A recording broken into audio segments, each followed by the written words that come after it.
Hey guys, it's Miss Smith with the Smart Science, the Smart Science, the Smart Science.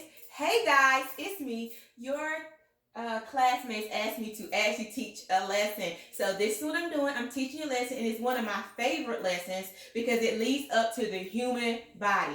Didn't get a chance to teach you this year, so here's my lesson on the human body. Before we can start, we have to start with cells. Before I can get into any other systems of the body, like your digestive system or your respiratory system or your muscular system, I got to teach you about cells. So our lesson today is on all about cells. Everybody say cells, cells, go cells, go cells. Yeah, our lesson is on cells. So cells are the basic unit of life. Like they're itty bitty. You have to use a microscope most of the time to see them. They're very small, and it takes a ton of cells to make up the human body. In fact, all living organisms are made up of cells. Wait a minute, what did she say? All living organisms. What in the world is an organism? Oh my gosh, I'm so glad you asked, and I hope that in your mind you're going back to when we talked about ecosystems, and you remember an organism is any living thing. So it can be you, it can be a plant, it can be a dog, a cat, any type of animal. In fact, it can even be a bacteria. If it's living, it's an organism. So all living organisms are made up of cells. And another key fact to remember is that all cells come from other cells. Okay?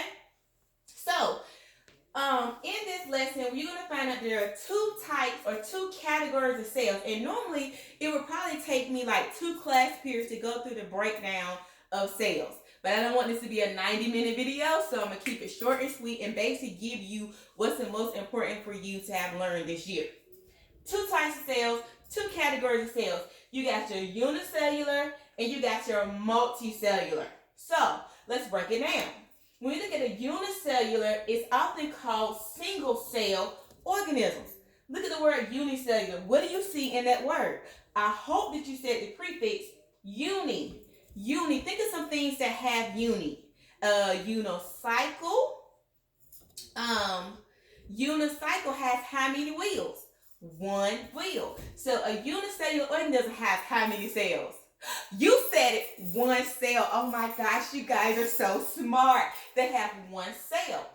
So these organisms, there are different types of unicellular or single cell organisms. Now, you already know from prior experience, Miss Smith's drawing is not the best. And guess what? Nothing has changed. Okay? So, here are the different types of cells. One type of unicellular organism is a paramecium. Say that after me. Paramecium. Good job. This cell actually has little tiny hairs that go around its body. And these tiny hairs actually help it to move and help it to find its food. Then you have what we call a euglena. Say euglena. Yeah, like that's sort of weird because you think it would say euglena. You wouldn't hear the U or euglena, but it says euglena and the E is silent. And the euglena, my bad, has a whip-like tail. You see it right here? And it allows, the tail helps it to move forward. It moves very fast. Then we have my favorite unicellular organism, just because of the way you say it, is called an amoeba. Many people say amoeba, but it's not amoeba. It's amoeba. An amoeba is like this big glob. And what it does is it moves its body to taking its food. So it actually moves its cell to cover up the food. So it just like overtakes it. So you see your food there and then it just gobbles it up. Okay? And it changes its shape of its cells so that it can move. We have our fungi, which you know what fungi is. We have bacteria, and we have algae. Any of you all who have fish tanks, you see that green stuff that's on the fish tank, a lot of times we buy algae eaters to eat that. That is what we call algae. And algae is a unicellular organism that actually makes its own food from the sunlight. So a lot of times they'll tell you if you cover up your fish tank with like a black cover, it'll keep the algae from growing so fast because it can't produce.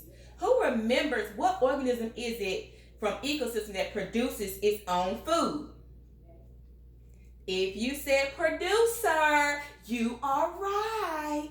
And what does a producer, what process does a producer use to produce his own food? Starts with a P.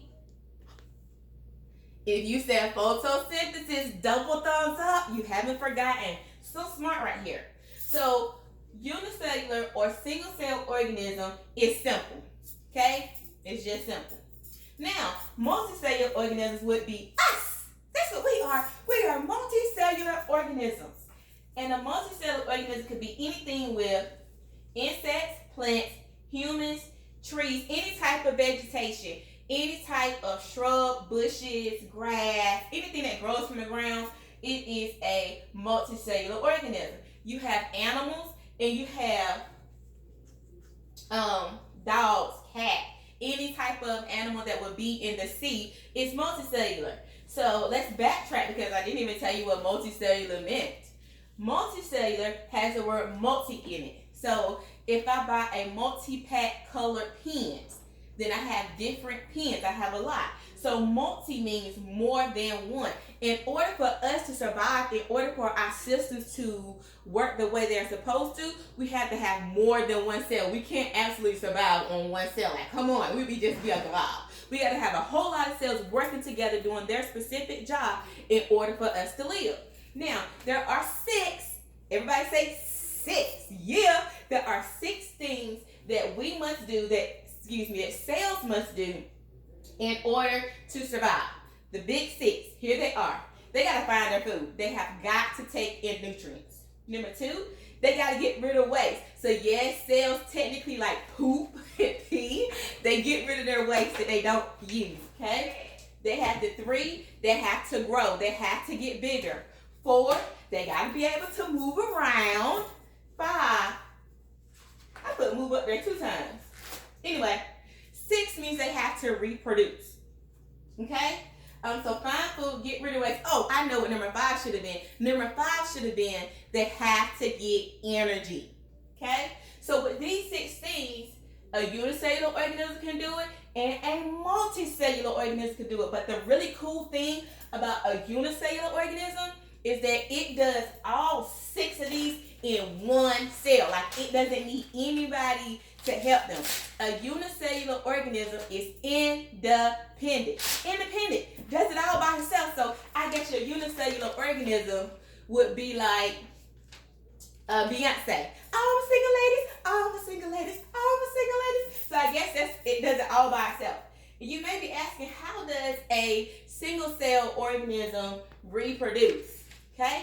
So what a single cell organism does is it takes its cell and it pulls apart into 2 equal cells.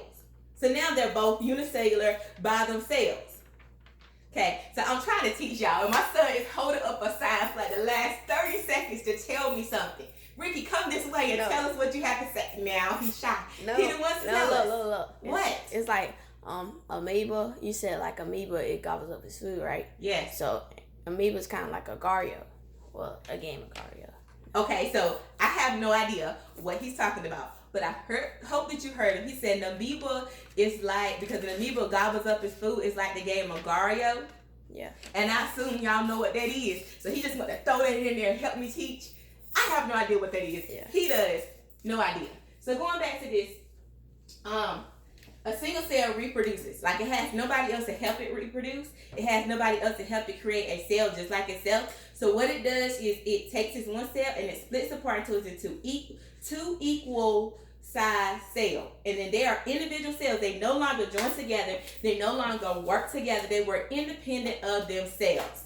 Okay?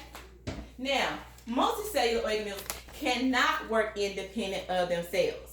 They have to have other cells to work with them to help them produce their jobs, okay? So this is all about cells, and I taught you about cells today. You have any questions, email me. I'm going to send you some video links throughout your Google Classroom this week that will help you see what parameciums and amoebas are. It's what I would have showed you in class, to help you understand what these cells are, okay? All right, we're out.